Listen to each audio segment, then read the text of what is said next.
Physics මුල්ම කාලේ සෑහෙන්න අමාරුයි. ගණන් හදාගන්න බෑ, තේරෙන්නේ නැහැ. යාළුවා කියලා තමයි මම මේ ක්ලාස් එකට ආවේ. ක්ලාස් එකට ආවට පස්සේ ෆිසික්ස් වලට මට මාර ආසාවක් ඇති වුණා. සර් මාස 2ක් විතර කලින් සිලබස් එක ඉවර කරනවා.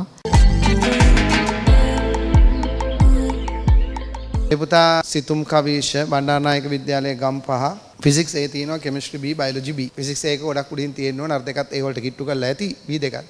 එහෙම නැතුව මේ Z එකේ එන්නේ නැහැ. යනවා මෙඩිසින් වල මාජින් එකේ ඉන්නවා. ඉතින් මේ ලේසි නෑ ඉතින්.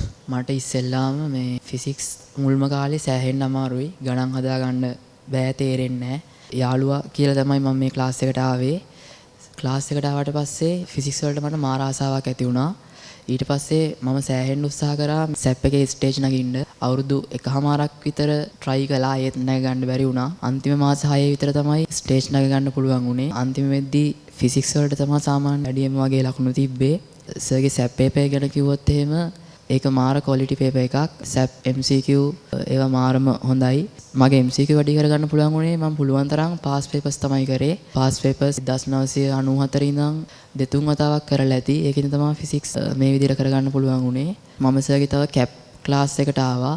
ඒකෙනුත් MCQ වැඩි කරගන්න මාර සපෝට් එකක් වුණා. රෝස් සර්ගේ විවරණ කියවලා ඒවා ඇතියට කරුණු මේ කළා පොයින්ට් බුක් එකක් හදාගන්න.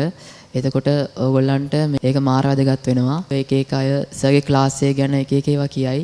ඒවා විශ්වාස කරන්න යන්න එපා. සර් මාස 2ක් විතර කලින් සිලබස් එක ඉවර කරනවා. සර් අන්තිම කාලෙදිත් පුළුවන් තරම් ෆිසිකල්ම ඉවර කරනවා. ඒ පාඩම හොඳටම තේරුම් ගන්න කරලා පන්තියේ ගණන් හදලා හොඳටම වැඩ කරන පන්තිය. ඕගොල්ලෝ බය නැතුව සර්ත් එක්ක එකතු වෙලා ඕගොල්ලන්ගේ රිසල්ට් එක හොඳට හදාගන්න. Thank you sir. හරි පුතා, අනාගත දක්ෂ වෛද්‍යවරයෙක් වෙන්න කියලා ප්‍රාර්ථනා කරනවා.